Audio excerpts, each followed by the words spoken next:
Thank you, members. Appreciate the opportunity to lay out a significant amount of work that has been done over the past several months. And I trust that all of y'all have had an opportunity to review the conference report for Senate Bill 1. And the budget today is a product of what is a true compromise. It will satisfy the needs of our state for the next 2 years in a time when our resources are dramatically limited compared to the previous biennium. Before I begin laying out a summary of the conference committee report, I want to first thank my Vice Chair, Representative Oscar Longoria. I cannot say enough of how helpful he has been in this process, and I appreciate his work very, very much. Likewise, the subcommittee chairs carried their pieces of this bill from start to finish, and their incredible work ethic put the House at a place to strongly negotiate the budget. And as I shared with you when I left here, I believe this budget put us in a very, very strong position to negotiate with the Senate, and I hope that you'll agree with me at the conclusion of this debate that, in fact, the bill that you have before you reflects that. Representative Ashby, Representative Capriglione, Representative Davis, and Representative Gonzalez, I thank you for your leadership also in leading this, and certainly, again, Representative Longoria carrying the weight on one of the other subcommittee article considerations. Additionally, the membership of this House has been instrumental in communicating their concerns on the budget, and I, along with the committee members, work to address those considerations as much as possible. And I thank you for your participation and involvement, because this budget, at the end of the day, is owned by all of us. Finally, as you all know, none of this gets done without the very capable staff. The budget would not be possible without the appropriation staff. Kyler Arnold, Cameron Koch, Emily Howell, Malika Tay, Sam Johnson, and my Chief of Staff and Director Nelda Hunter worked incredibly hard, and I appreciate each and every one of those people. The Speaker's staff, Andrew Blifford and Jennifer Deegan in particular, and the Legislative Budget Board with Ursula Parks and Sarah Keaton are also invaluable resources that literally worked nonstop to ensure that this bill makes it through each step of the process. Now, to get down to the business of laying out Senate Bill 1, as I previously stated, Senate Bill 1 is a result of a true compromise. And I'm proud to say that this bill uses $1 billion of rainy day fund. This bill also utilizes an accounting maneuver preferred by the Senate, which is to delay transfer of general revenue into the State Highway Fund. I'm proud of the fact that we agreed to not use the full amount, which is $2.5 billion, but instead will only transfer $1.8 billion. We also insisted that this bill clearly show that the money is not available in both general revenue and in the state fund. I know all of y'all will have questions, and so I will lay out several of the highlights and then open it up for you to ask questions as you wish.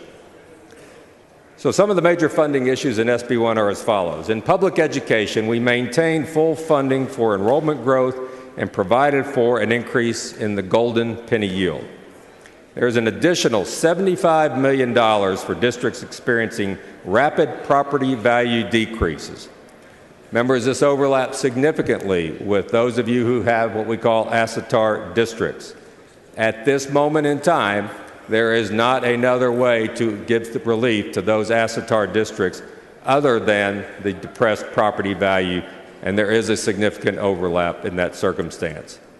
It maintains $47.5 million for the new instructional facilities allotment, provides $25 million for E-rate, which will bring high-speed broadband to public schools, and an additional $1 million is provided to public libraries for the same purpose.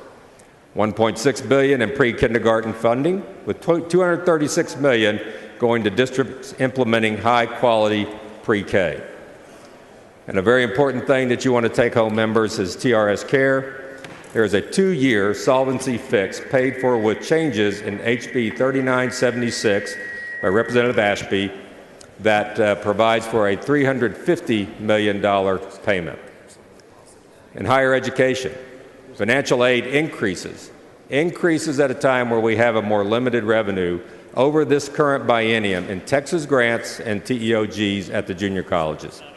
It increases the number of graduate medical education slots over the 2016-17 level. With regard to institutional support, we maintained rate and level funding for institutions of higher education. There were funding reductions in some special items. We accepted the 4% cuts that were offered by the institutions at the get-go from when we started this. It's an additional 10% cut for formula-funded special items or an additional 5% cut for any other special items. And what you will notice in this budget, we get away from calling these special items, which is a little bit of a misnomer, and simply refer to them as non-formula items. And every one of us has a community college that's incredibly important to our districts. The total formula funding is up nearly $23 million over the current 16-17 levels. In Medicaid, we maintain rates to support community attendant wages, and we maintain the add-on hospital payments.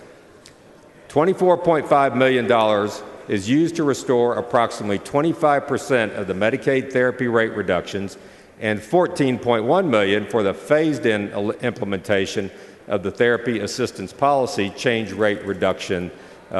These members were a big win for the House. As you know, we came in a little higher than that, but we were starting at zero with the Senate, and that was a very dug-in hard zero, I would tell you. There's $350 million in Medicaid cost containment initiatives. The $1 billion federal flexibility rider that we heard a great deal of concern about has been removed. There's an exemption of consumer-directed services from assumed rate reductions in HCS and the Texas Home Living waivers.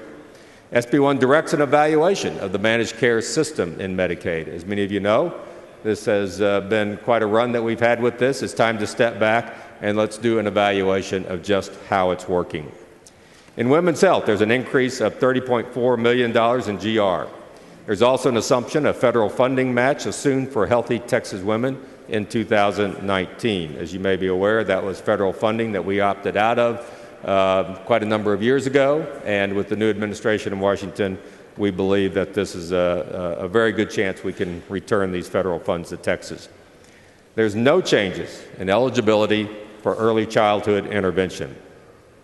There is a major investment in behavioral health. I think we have heard many bills, most of which have passed, related to improvements in the behavioral health challenge that this state has. Funding is included for inpatient client services at state and community hospitals. Funding is there for the local mental health authorities, substance abuse prevention for adults and children, and veterans care. And I will point out that we eliminate in this budget of limited revenue the wait list for adult and pediatric mental health care. In the Department of Family and Protective Services, which was certainly the headline issue for this legislative session, there is $41 million to increase rates to foster families and providers. There's $80 million in GR for 598 new caseworkers by 2019, which includes decreasing caseloads for conservatorship caseworkers to a 17-to-1 ratio, which fits very well within the court's range of their expectations. It supports foster care redesign in the current area that we have, as well as an expansion into 3 areas.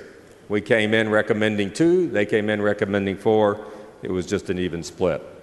And despite the challenge with revenue, we have nearly $9 million for expansion of prevention and early intervention. In regards to border security, the bottom line, we cannot count on federal assistance at this time, except for some very limited areas. The funding is at $800 million and includes 250 new troopers to expand operations, a 50-hour work week for all DPS troopers statewide. $30 million of that already appropriated funds is reclassified as border security. And the LBB and the DPS will study available federal resources over the interim. But unfortunately, members, despite some of our excitement and ambition that something would happen in this area, we just don't have enough concrete evidence that the federal government's going to start stepping up and providing the security along the border that we would expect. There's quite a few things for health and safety and deferred maintenance needs at all state agencies. There's $87 million for Alamo preservation. There's $28.5 million for parks deferred maintenance and about $50 million for parks weather-related construction. $160 million for deferred maintenance at state hospitals and the SSLCs. approximately $20 million for the Courthouse Preservation Program, and $300 million to replace or significantly repair state hospitals and other inpatient mental health facilities. Members, this is something that I think, again, reflects the great stride that this legislature has taken and has taken over the past several biennia to address our issue with mental health. Many of us know in what the state of disrepair our state hospitals are in. This is a giant step towards actually achieving some significant improvement in those facilities. With reference to IT and cybersecurity, the funding of IT items identified by DIR as Tier 1 and Tier 2 cybersecurity risks were funded. Contract cost containment, there's a House rider that remains. Article 2 was removed from the rider and placed in cost containment overall. There were some things that we needed to do with the employment retirement system with reference to cost containment.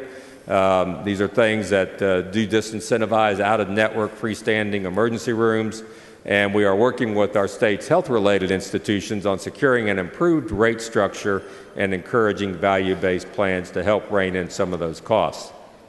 In the governor's office, there is a new item that's called Create Jobs and Promote Texas.